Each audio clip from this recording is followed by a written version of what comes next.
Hi, I'm Danielle from Danielle's Book Buzz, and I'm an independent consultant with Usborne Books and More. Today, I wanted to show you two of the new Usborne All About books. So there's All About Feelings and All About Families. I am so impressed with how these books were made. They really dive deep into the subjects, and they make it really easy to speak to your kids about these concepts. So, first, we have All About Families.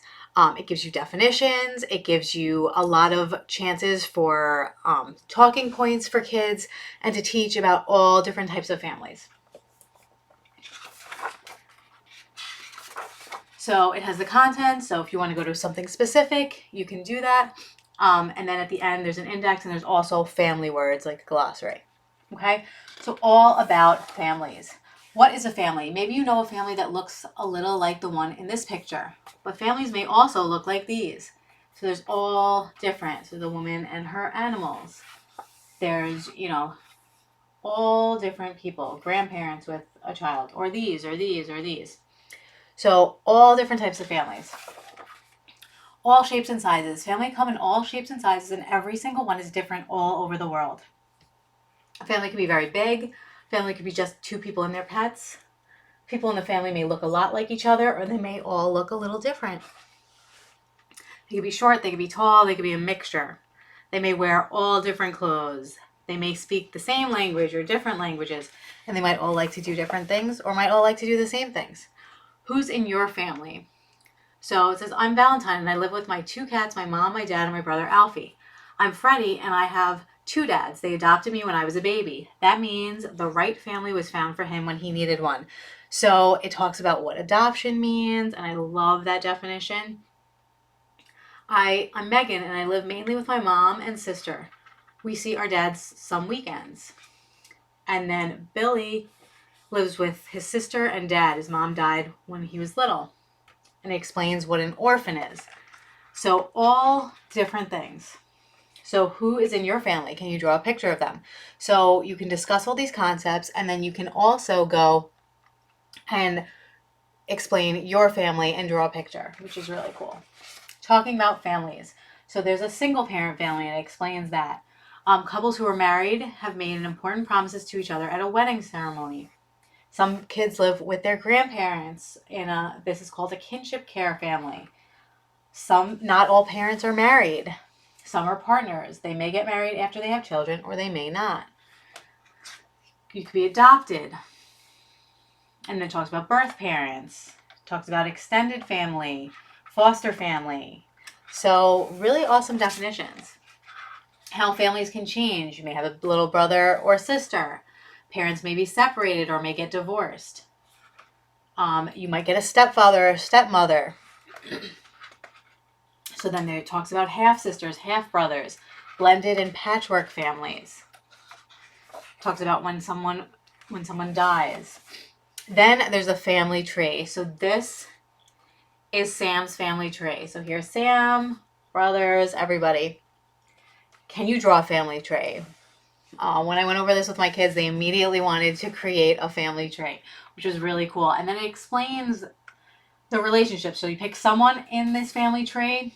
Auntie Jo is Sam's aunt, mom's sister, Uncle Matt's wife, Chloe and Theo's mother, George and Belinda's daughter, dad's sister-in-law, and Maria's stepdaughter. So really cool. So you could really get an idea of the concept of how all these people are really related, because a family tree concept can be kind of difficult for kids. Where do families live? They could live in a house, a yurt, a palace, an apartment, all different places. They could live in a house that their family has lived in for generations, or they can live in some place brand new. What is a family for?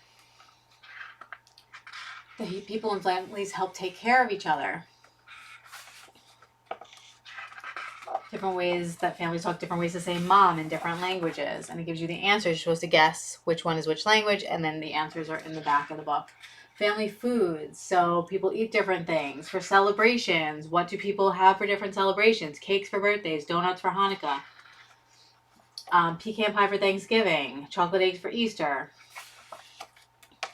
Different things that families do. And then it also talks about feelings.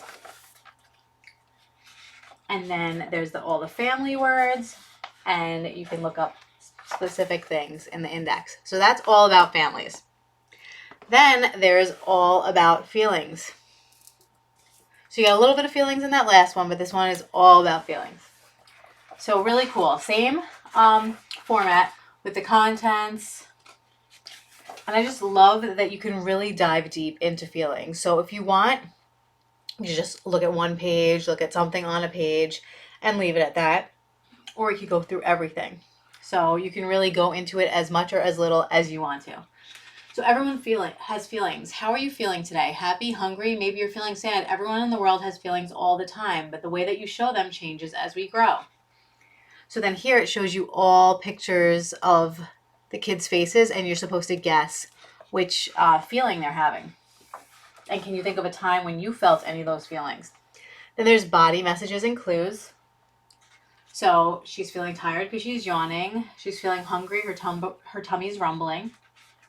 All different things. How are you feeling? That red is associated with anger. Yellow is happiness. Blue is sad. Green is calm. And then feelings inside our heads usually happen for a reason. These children and their teacher are talking about how they are feeling and saying why they feel the way they do. Think about how you're feeling right now. Can you give your feeling a name? Can you say why you feel that way? And then this one's really cool because it gives you certain situations, and then it asks you to say how you would feel and have your child explain how they would feel in that situation. And then changing feelings. That feelings change throughout the day. So we start here at 1 and we go all the way to 10. Think about what you did today. How have your feelings changed throughout the day? And jumbled up feelings. When your teacher gives you a special certificate, you might feel a little embarrassed, but also proud. You might feel very excited about learning to swim, but also a little worried about trying a new thing. So that's really important too, because it's kind of a hard concept to realize that although you're happy that you won the race, you're also exhausted. You can have multiple feelings at once. Then talking about feelings. Other people can't always tell how you're feeling just by looking. And you can't always tell how they're feeling either. That's why talking about feelings is a fantastic thing. And when you don't, I love this part. When you don't talk about unhappy or angry feelings, they can get bottled up inside you like a fizzy drink in a bottle. These fizzy feelings can explode out in ways that hurt or upset other people or hurt you. So that's a really cool way to explain that. Take a moment if you're feeling a certain way. Talk to someone. If you're feeling worried, you can also create a feelings journal where you write how you're feeling, or you draw a picture of how you're feeling, and that can help you sort out your feelings. Making choices, helping friends and family, being kind to yourself. I love this one too. So we know it feels bad when people are mean to us, but sometimes we're mean to ourselves, and this can make us feel unhappy too. Next time you're being mean to yourself, having unhelpful thoughts, try to turn your thinking into something more helpful and kind, like this. So for example, I didn't win the race. I'm hopeless at everything. Instead, you could say, I may not have won, but I tried my best and I'm good at other things. Then here, I'm last in the line.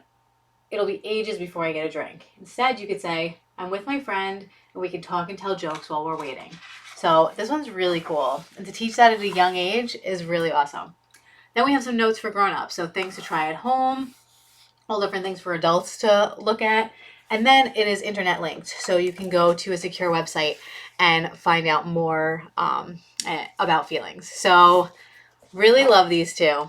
All about families, all about feelings. Great to open up dialogue about those two subjects. I love how they approach them in a way that is very easy to reach and obtain, but at the same time, you can really dive deep within it. So you can check these out on my website, which is daniellebookbuzz.com. If you have any questions, please comment below, and thanks for watching. Bye.